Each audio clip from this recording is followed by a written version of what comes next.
Well, thank you very much. This has been an honor. It was a fairly long trip, but worth it. Tremendous things have been accomplished, as you probably noticed. Listened to a lot of wonderful speeches from the heads of a lot of wonderful countries. But I want to thank you for joining us at the conclusion of a highly productive NATO summit in the Netherlands. I want to thank them for the royal treatment they've given us. Couldn't have been nicer. And it's a beautiful country, really a beautiful country. Coming in, I saw the most beautiful trees. In fact, I want to bring some back with me. I want to also thank, I had breakfast this morning with the King and Queen, and they're incredible people. I said, you're central casting. Beautiful people, great people, big, beautiful heart. And I enjoyed that. And also NATO Secretary General Mark Rutte, who's been terrific. He's been a friend of mine. Used to be right here running this wonderful country. Now he's the NATO Secretary General. He's doing a fantastic job. And the Prime Minister, we appreciate everything you've done. And as you know, last weekend, the United States successfully carried out a massive precision strike on Iran's nuclear enrichment facilities, and it was very, very successful. It was called obliteration. No other military on earth could have done it, and now this incredible exercise of American strength has paved the way for peace with a historic ceasefire agreement late Monday, and we call it the 12-day war. Spoke to a few people. I guess that just sounded like the right name. It was a 12-day war.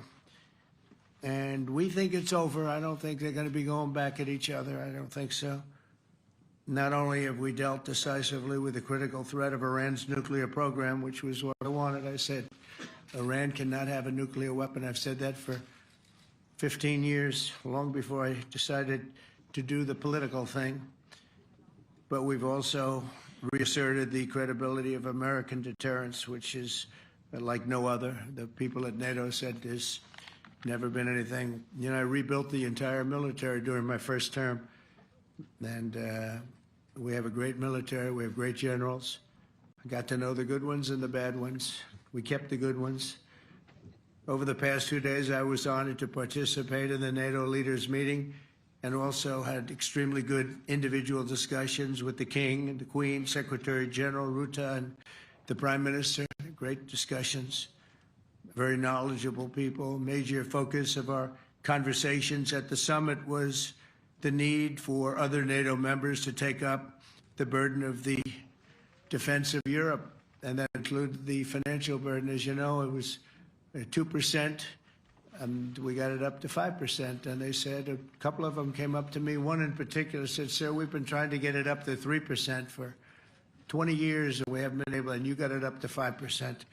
So they're going to be, most of them, I guess almost all of them, are going to be contributing now, 5%, a number that people are surprised at, but you need it today. The United States accounts for 2/3 of all NATO defense spending, and since I began pushing for additional commitments in 2017, believe it or not, our allies have increased spending by $700 billion. I said to people, you don't have any money, and a lot of them weren't paying. And so I started the process, and I picked it up as soon as I got back, which is 6 months ago. And following my election last November, almost all have accelerated plans to reach the 2%, 3%, 4%, and then ultimately, very quickly, 5%. And all of this is going to be done very quickly, almost immediately. You probably know this as well as I do. I'm sure they've been talking about it. It's really been a big focus. In a very historic milestone this week, the NATO allies committed to dramatically increase their defense spending to that 5% of GDP, something that no one really thought possible.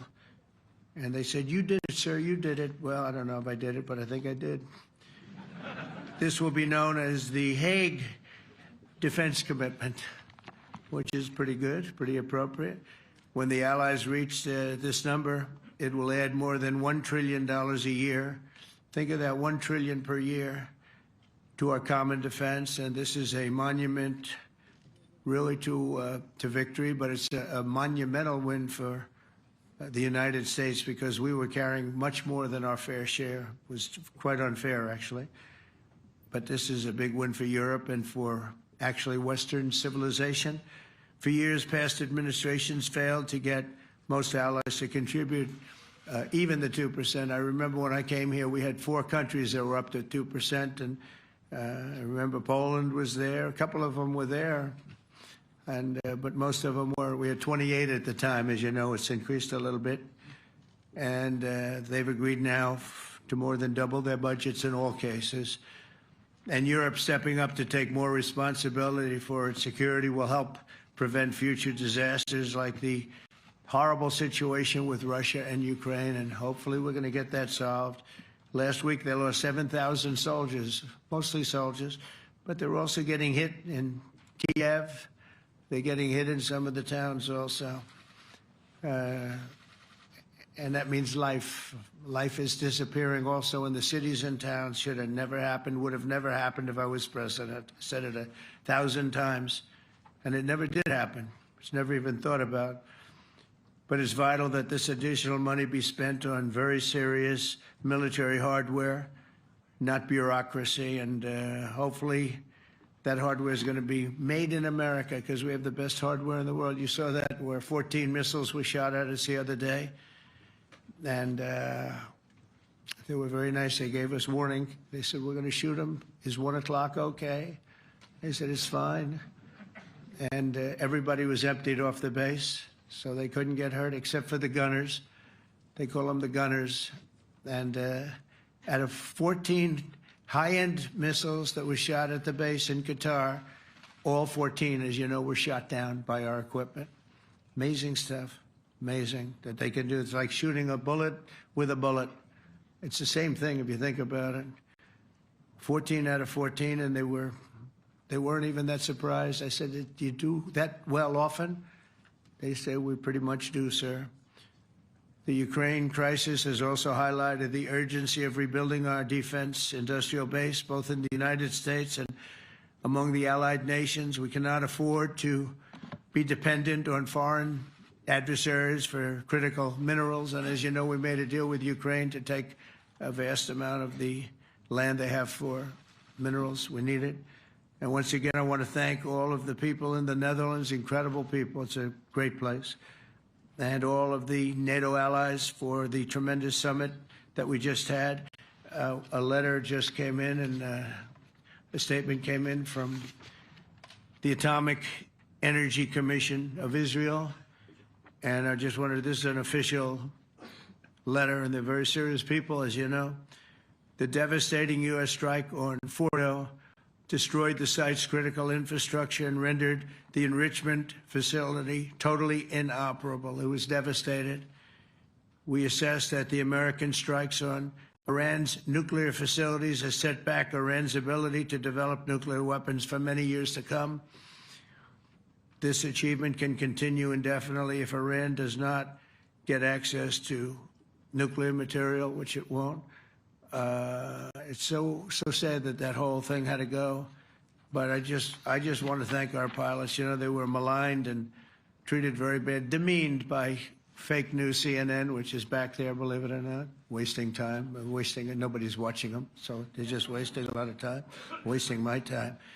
And the New York Times, they put out a story that, well, maybe they were hit, but it wasn't bad. Well, it was so bad that they ended the war. It ended the war. Somebody said in a certain way, you know, that it was so devastating, actually. If you look at Hiroshima, if you look at Nagasaki, you know, that ended a war too. This ended a war in a different way, but it was so devastating.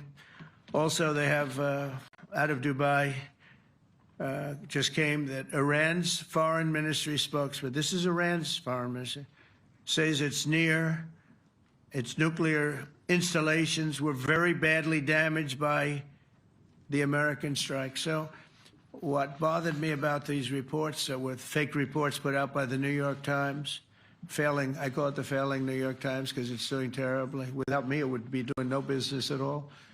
But, and by fake news, CNN and MSDNC, all of these terrible people, you know, they have no credibility. You know, when I started, they were at 94% credibility, the media. Now it's at 16%. And I'm very proud of it because I've exposed it for what it is. But when I saw them starting to question the caliber of the attack, was it bad? Well, it was really bad. It was devastating. They were obliterated. In fact, you can't get into the tunnels. They just put that over. That just came out. They can't, there's nothing, there's no way you can even get down. The whole thing is collapsed in a disaster. And I think all of the nuclear stuff is down there because it's very hard to remove. And we did it very quickly. When they heard we were coming, it was, you know, you can't move it. It's very hard, very dangerous, actually, to move to. And they also knew we were coming, so I don't think too many people want to be down there knowing we're coming. With the bunker busters, as we call them, we're the only ones that have them. We have the best equipment, best nuclear equipment, and we have the best equipment in the world. And by the way, we can't forget our submarine, which was out there, submarines actually, but submarine was out there. We shot 30 rockets into an area, every single one of them. I think it was almost 400 miles away, I think, Pete, right? 400? And long. It was in the ocean, long ways away. And we shot a total of 30. Every single one of them hit within 9 inches from where it was supposed to be. It took out a lot because we didn't do just Fordo. We did 2 others in addition, which hadn't been completely destroyed. So we hit them with a submarine from hundreds of miles away. Amazing, just amazing equipment. Greatest submarines in the world. Nobody's even close. They're 20 years behind us when it comes to submarine technology. So that's one, and the other was from the Atomic Energy Commission, and they have about 3 or 4 of them now coming in from atomic energy commissions from various places. But the one that we have that just came out, we released it a little while ago, was from the Israeli Atomic Energy Commission, but numerous of them are getting to see the site, and the site has been demolished. And again, we had these brave patriots, these incredible flyers, these people that can fly a plane better than anybody can fly a plane, going into very hostile territory, flying into the territory that has got more missiles and things pointed at it. But it was very stealth. They didn't get to see it. It was dark.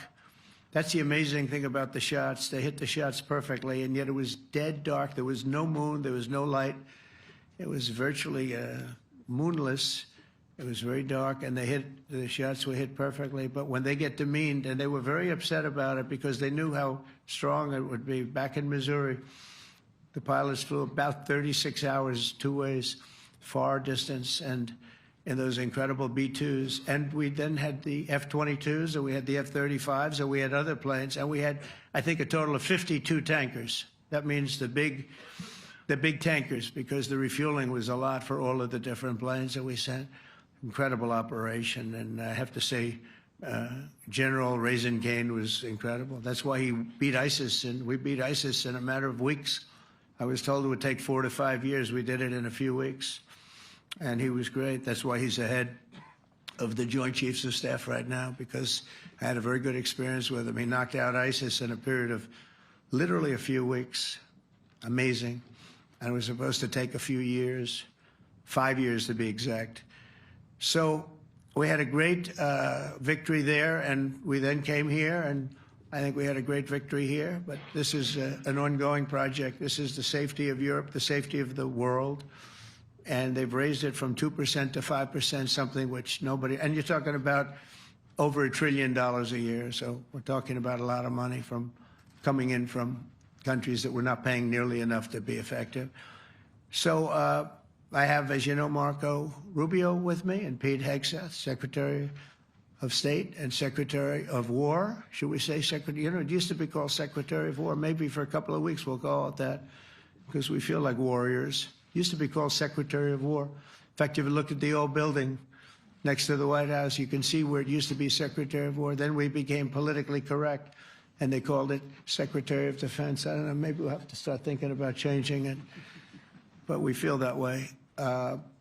Do we have any questions, please? Wow. That's a lot of questions. Who's a nice person? Oh, you're not a nice person, but I'll let you ask one. Go ahead. What's he going to ask? He is not nice at all. I know him well.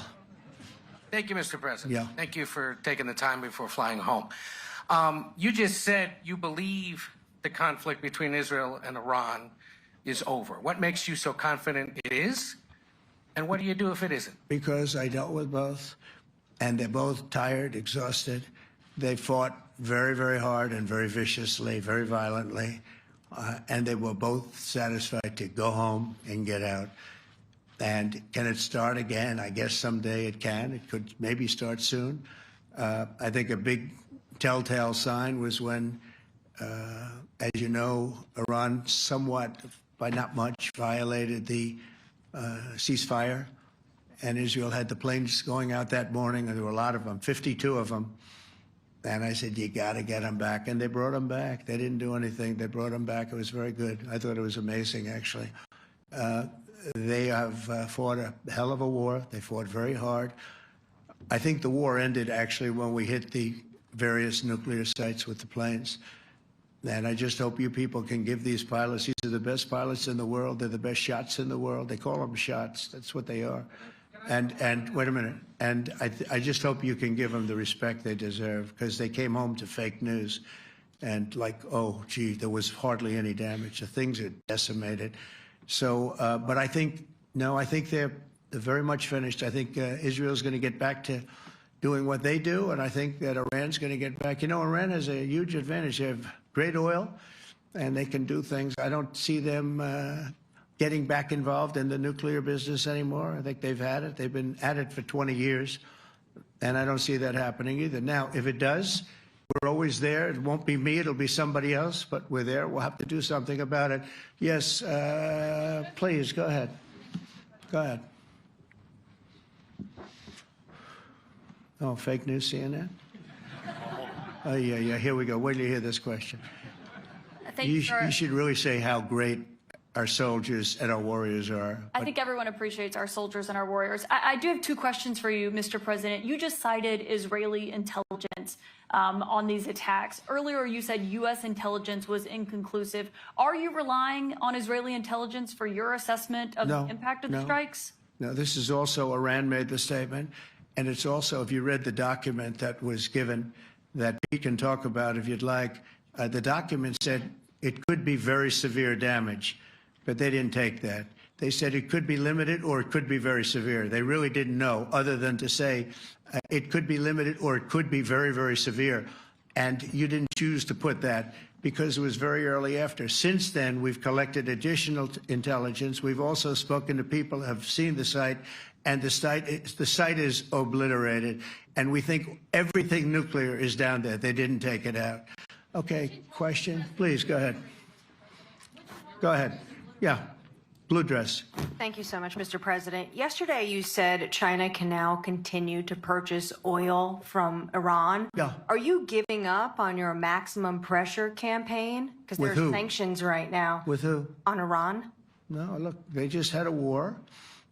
The war was fought. They fought it bravely. I'm not giving up. They're in the oil business. I mean, I could stop it if I wanted. I could sell China the oil myself. I don't want to do that. They're going to need money to put that country back into shape. We want to see that happen. Would it? No, if they're going to sell oil, they're going to sell oil. We're not taking over the oil. We could have, you know. I used to say with Iraq, keep the oil. I could say it here, too. We could have kept the oil. No, China is going to want to buy oil. They can buy it from us. They can buy it from other people. But you're going to have to put that country back into shape. It desperately needs money. Yeah. Yeah, please. Here we go.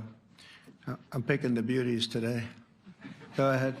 Mr. President, Secretary General Rutte has described President Putin as an adversary, a threat, an enemy. Do you view him the same way? And in addition to that, you mentioned General Kane, your chief of staff, the chairman of the Joint Chiefs of Staff. General Kane. Yes. He has said that Mr. Putin has territorial ambitions beyond Ukraine. Do you view that in the same way? Possible. I mean, it's possible. I know one thing. He'd like to settle. He'd like to get out of this thing. It's a mess for him. He called the other day. He said, "Can I help you with Iran?" I said, "No, you can help me with Russia." Because, in the last few weeks, we took care of India and Pakistan, Kosovo, Serbia. I think on Friday we have coming in, the Congo is coming in, and Rwanda is coming in. That was a vicious war that went on, a machete war, heads chopped off all over Africa. They're coming in. We did 2 others in addition to that. Nobody's ever done anything like this. No, I consider him a person that's, I think, been misguided. I'm very surprised, actually. I thought we would have had that settled easy. I've settled 4 of them in the meantime. But he did call up, and he said, he's close to Iran. He'd like to help us get a settlement. I said, no, you help me get a settlement with Russia. And I think we're going to be doing that, too. Yeah, please. Go ahead, please. Thank you, Mr. President. You've made clear your position on what impact the strikes had. I wanted to ask you what is next with Iran. For instance, is there any indication from U.S. intelligence that Iran was able to move any material? No, just the opposite. We think we hit them so hard and so fast they didn't get to move. And if you knew about that material, it's very hard and very dangerous to move. It's called, in many people, they call it dust, but it's very, very heavy. It's very, very hard to move. And they were way down. They're 30 stories down. They're literally 30, 35 stories down underground. You think you got it all? Oh, yeah, we think we got it. We think it's covered with granite, concrete, and steel. Can I ask you, are you interested in restarting negotiations with Iran? And if so, have they reciprocated? So Or is our this sort of people, settled? Marco could answer this, but our people are not, I'm not. The way I look at it, they fought, the war's done, and, I could get a statement that they're not going to go nuclear. We're probably going to ask for that, but they're not going to be doing it. But they're not going to be doing it anyway. They've had it. They've had it. Now, maybe someday in the future we'll want that. But I've asked Marco, do you want to draw, I just asked him the question as we were walking on the stage, do you want to draw up a little agreement for them to sign? Because I think we can get them to sign it. I don't think it's necessary. Marco, do you want to talk about that, please? Well, Mr. President, I think President Trump has shown a willingness to meet and talk to anybody in the world who's interested in peace. I don't know of any president that's been as willing as he has to meet with anyone and talk about peace. We'd love to have peaceful relations with any country in the world. And so obviously that'll depend on Iran's willingness not just to engage in peace, but to negotiate directly with the United States, not through some third country or fourth country process. But I know of no president, probably in our modern history, that's sought peace more than President Trump has. Sounds like the door is open, but you're in no rush. Is that right? Sounds like the door is open. But I'll tell you what, look, we're going to talk to them next week with Iran. We may sign an agreement. I don't know. To me, I don't think it's that necessary. I mean, they had a war, they fought. Now they're going back to their world. I don't care if I have an agreement or not.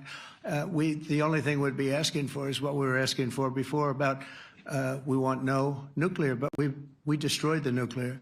In other words, that's destroyed. I said, Iran will not have nuclear. Well, we blew it up. It's blown up to kingdom come. And so I don't feel very strongly about it. If we got a document, wouldn't be bad. We're going to meet with them, actually. We're going to meet with them. Yeah. Yeah, go ahead, please. Yes. Mr. President, Netherlands TV, thank you for visiting our country. Good. As I Thank you. understood, I, of course, would like to know how you slept last night at the House of the King. Oh, I slept beautifully. But probably a more serious question. I think you just had a meeting with President Zelensky. Did you discuss any ceasefire in this Russo-Ukrainian war? No, I wanted to know how he's doing. He was very nice, actually. We had little rough times sometimes. He was, couldn't have been nicer. I think he'd like to see an end to this. I do. I think what I took from the meeting couldn't have been nicer, actually. But I took from the meeting that he'd like to see it end. I think it's a great time to end it. I'm going to speak to Vladimir Putin and see if we can get it ended. But look, these are brave people. They're fighting these wars all over the place. Last week they had, I guess, I told you, close to 7,000 young soldiers, Russian and Ukrainian soldiers were killed, 7,000 in 1 week. It's crazy. It's crazy. So I'll be speaking to Putin. No, I had a good meeting with Zelensky.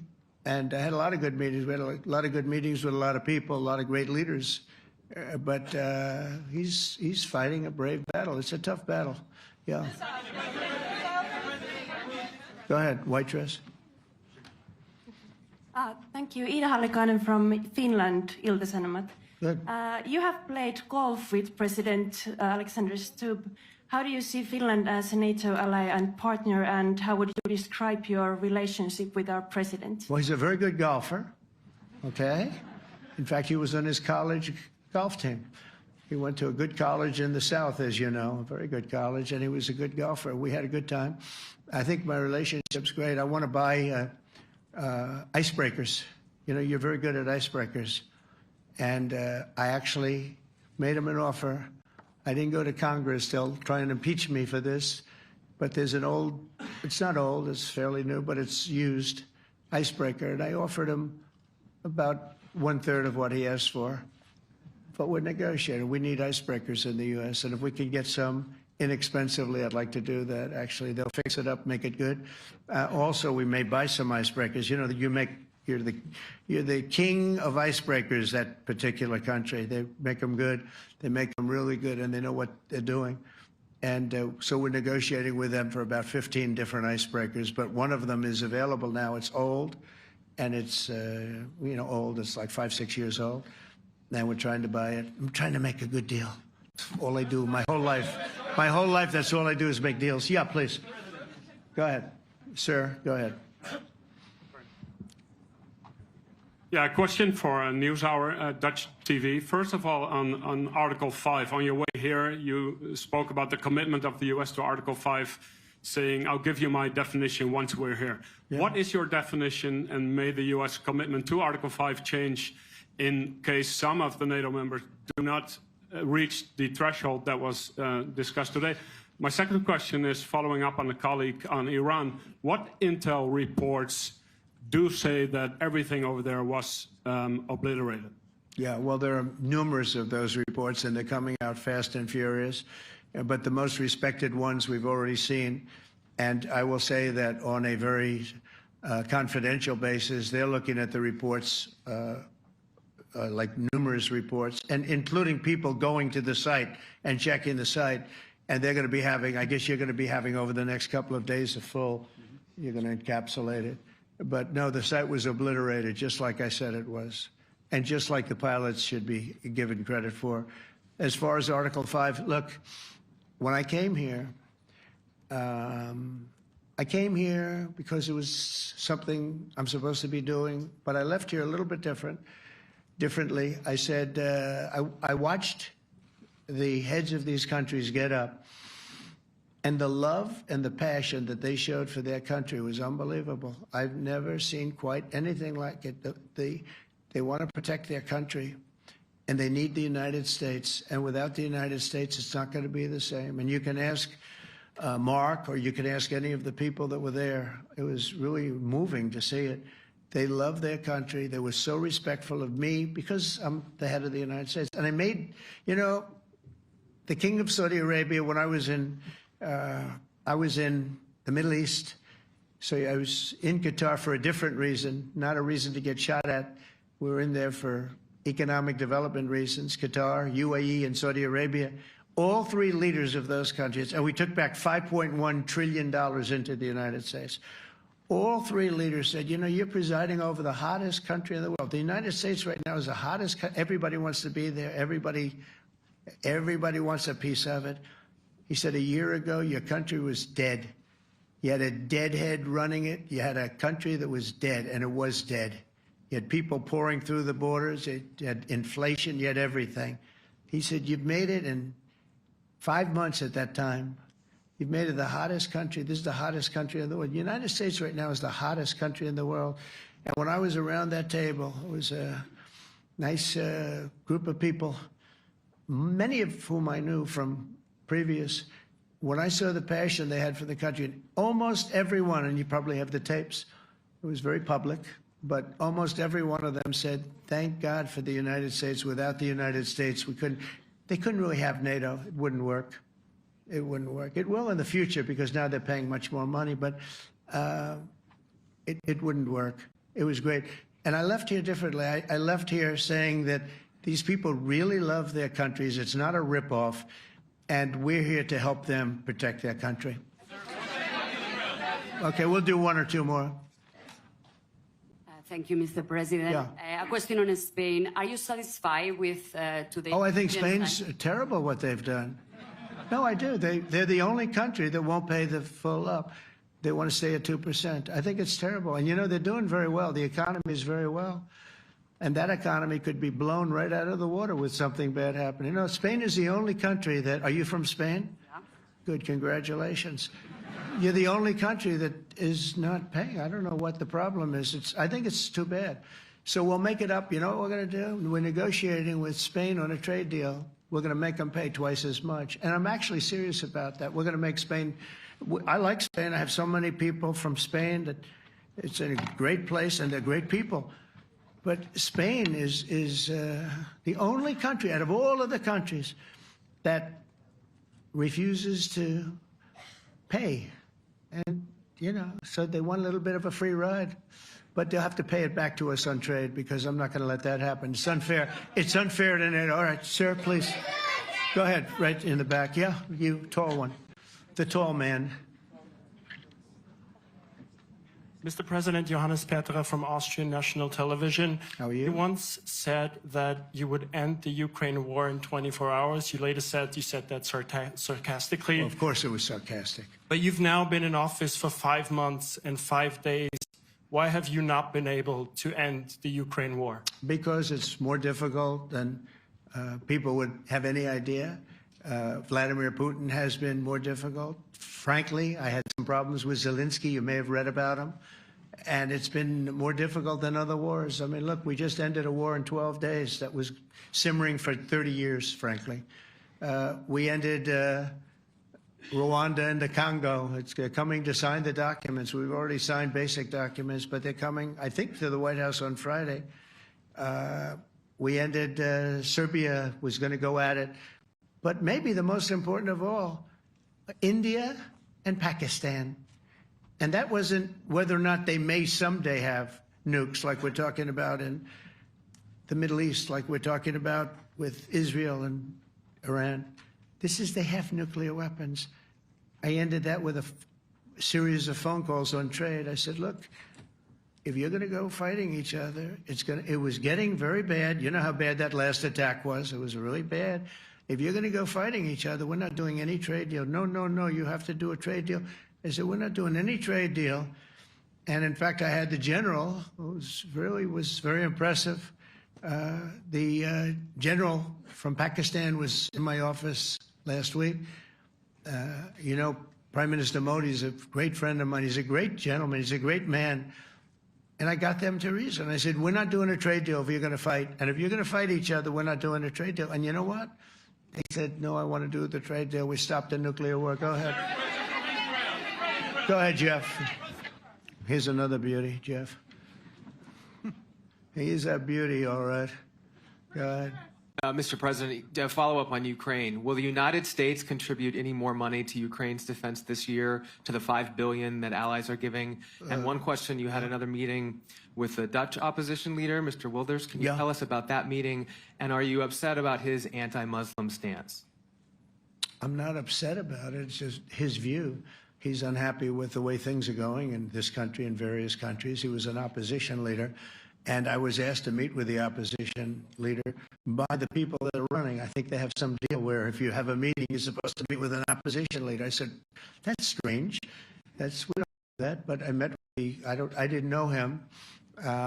He seemed like a very nice guy, but he's in opposition to the current people, and that was set up by the current people. So I assume when I met with the Prime Minister, you're supposed to meet with the opposition. We'll have to try that sometime in our country. Let's not do it. But I thought he was very good. As far as money going, we'll see what happens. There's a lot of spirit. Look, Vladimir Putin really has to end that war. People are dying at levels that people haven't seen before for a long time. Go ahead. Go ahead. White shirt. Oh, she's all excited. So, BBC News Ukrainian. Where are you from? I'm from Ukraine. Oh, so my wow. question to you is whether or not the U.S. is ready to sell anti-air missile systems Patriot to Ukraine. We know that Russia has been pounding Ukraine really heavily right now. Are you living yourself now in Ukraine? My husband is there. Wow. And I can see you very, it's amazing. And me with the kids, I'm in Warsaw actually, because he wanted me to be. Is your husband a soldier? No? He's. He's there now? Yeah. Wow. That's rough stuff, right? That's tough. And you're living here? In Warsaw. And you're a reporter? I am. Good. So let me just tell you, they do want to have the missiles, okay, as they call them, the Patriots. And we're going to see if we can make some available, They're very hard to get. We need them too. We were supplying them to Israel, and they're very effective, 100% effective. Hard to believe how effective. And they do want that more than any other thing, as you probably know. That's a very good question, and I wish you a lot of luck. I mean, I can see it's very upsetting to you. So say hello to your husband, okay? Thank you. Go ahead. Thank you. Thank you, Mr. President. You were criticizing Where are you from? Bloomberg News. Oh, Bloomberg. That's wonderful.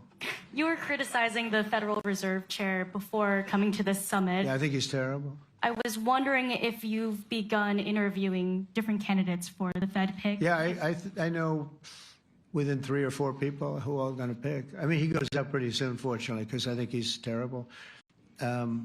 We have no inflation. We have a tremendous economy. Hundreds of billions of dollars of tariff money is pouring in. Factories are being built because they don't want to pay the tariffs, so they're building them all over the country. I think we're close to $15 trillion. I told you $5.1 trillion from the Middle East alone, but of investment money coming in. There's never been anything like that in the history of our country. But we have no inflation. And we have borrowing because Biden, stupidly, they did short-term debt. So we have borrowing coming up. And, we'll go 10 years, maybe longer, maybe shorter, but we'll go a long period of time when we do the debt. And because of him, because of this guy, we will have to pay for years. We'll be paying for him. And I said to him, listen, there's no inflation. He says, but maybe there'll be some. That's true. I said, if there is some, what you do is raise the rate. I'm okay with that. You raise the rate in 2 years from now or a year from now. But because the rate's high, we have to pay more for debt. It's pretty equal. In other words, if it's 4%, it's 4%. If you drop it a point, you'll pay 3%. So it's fairly equal, not necessarily, but fairly equal. So we're going to end up paying maybe 2 points or 3 points more. 3 points would be about $900 billion a year because of this very average mentally person. He's an average mentally person. I'd say low in terms of what he does, low. Low IQ for what he does, okay? Wait, so instead of paying $900 billion, we don't want to pay 900 just because he doesn't want to lower the rate. I said, if there's inflation in 2 years or 3 years or 1 year from now, you raise the rate and you take care of the inflation, among other things. But he's probably a very political guy, I guess. I don't know. I think he's a very stupid person, actually. All right, one more. Let's go. How about you? Go ahead. She looks so happy and everything. Thank you. That's why I I'm picked from her. Spain, too. I'm Ana Buch from La Vanguardia. I wanted to know if... You're where from? Spain, too. I wanted to know if you want to... That's the Spain corner right there. Shouldn't have said that. That's okay. I do like Spain, by the way. I think it's unfair that they're not paying, but go ahead. Are you going to negotiate directly with Spain about... I'm going to negotiate directly with Spain. I'm going to do it myself. They're going to pay. They'll pay more money this way. You should tell them to go back and pay. You're a reporter? You tell them to go back. They ought to join all of those countries that are paying 5%. Spain's going to be just about the only one that's not. They were the most hostile toward doing it. It just doesn't make sense to me.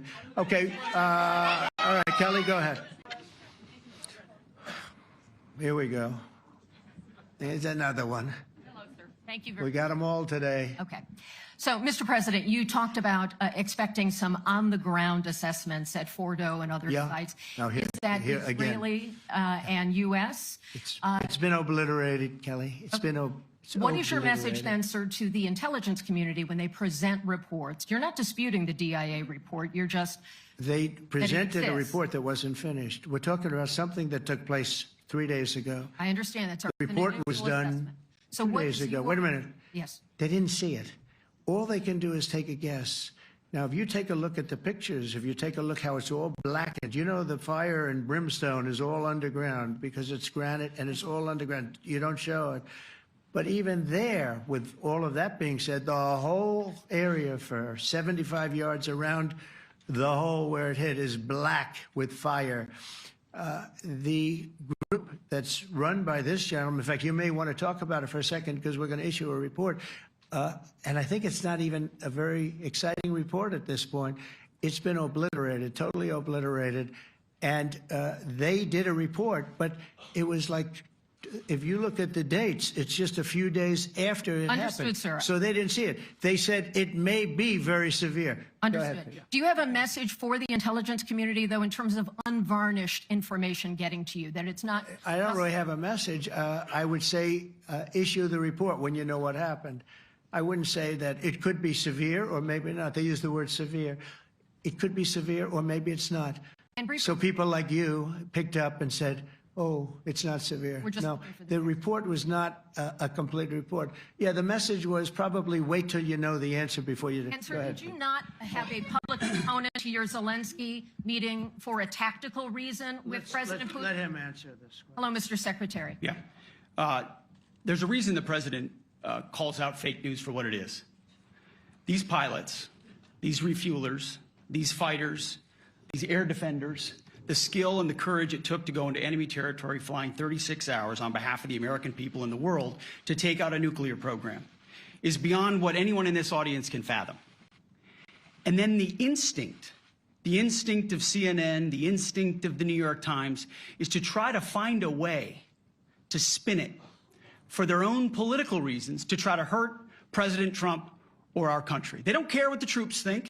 They don't care what the world thinks. They want to spin it to try to make him look bad based on a leak. Of course, we've all seen plenty of leakers. And what do leakers do? They have agendas. And what do? Do they share the whole information or just the part that they want to introduce? And when they introduce that preliminary report that's deemed to be a low assessment, you know what a low assessment means? Low confidence in the data in that report. And why is there low confidence? Because all of the evidence of what was just bombed by 12 30,000-pound bombs is buried under a mountain, devastated and obliterated. So if you want to make an assessment of what happened at Fordo, you better get a big shovel and go really deep, because Iran's nuclear program is obliterated. And somebody somewhere is trying to leak something to say, oh, with low confidence, we think maybe it's moderate. Those that dropped the bombs precisely in the right place know exactly what happened when that exploded. And you know who else knows? Iran. That's why they came to the table right away, because their nuclear capabilities have been set back beyond what they thought were possible because of the courage of a commander-in-chief who led our troops, despite what the fake news wants to say. But you're not disputing the report said what it said, even though it was initial. The report said what it said, and it was fine. It was severe, they think, but they had no idea. They shouldn't have issued a report until they did, but we've gotten the information. I think Pete said it better than you can say it. And, you know, you should be proud, you, especially you, should be proud of those pilots, and you shouldn't be trying to demean them. No, there's Those pilots flew at great risk, a big chance that they'd never come back home and see their husbands or their wives. Let me just tell you, you and NBC, fake news, which is one of the worst, and CNN, New York Times, are all bad. They're sick. There's something wrong with them. But you know what? You should be praising those people instead of trying to find some. By getting me, by trying to go and get me, you're hurting those people. They were devastated. You know, I got a call from Missouri, great state, that I won 3 times by a lot. And I got a call that the pilots and the people on the plane were devastated because they were trying to minimize the attack. And they all said it was hit. But we don't think it was really maybe hit that badly. And they were devastated. They put their lives on the line, and then they have, and I'm not referring to you, but real scum come out and write reports that are as negative as they could possibly be. It should be the opposite. You should make them heroes and heroines. You should make them really people that they were so devastated when they heard this news. And you know what they said? One of them, I spoke to one of them, said, "Sir, we hit the site. It was perfect. It was dead on." Because they don't understand fake news, because they have a normal life, except they have to fly very big, very fast planes. But it's a shame. You should be making them heroes. All right, in the back. Go ahead, back, white, yeah. White jacket, yeah. Go ahead, give my mic. Hello. Deborah Haynes from Sky News. Good. Mark Rutte, the NATO chief, who is your friend, he called you daddy earlier. Do you regard your NATO allies as kind of children? No, he likes me. I think he likes me. If he doesn't, I'll let you know. I'll come back and I'll hit him hard, okay? No? He did it very affectionate. Daddy, you're my daddy. Do you regard your NATO allies, though, as kind of like children, and they're obviously listening to you and they're spending more, and you're obviously appreciative of that, but do you hope that actually they're going to be able to defend themselves, defend Europe on their own? I think they need help a little bit at the beginning, and I think they'll be able to, and I think they're going to remember this day. And this was a big day for NATO. You know, this was a very big day. They took it. One of the gentlemen said, "You know what? We've been trying to raise money raise the rate for 30 years," he said, 20 years, from almost the beginning.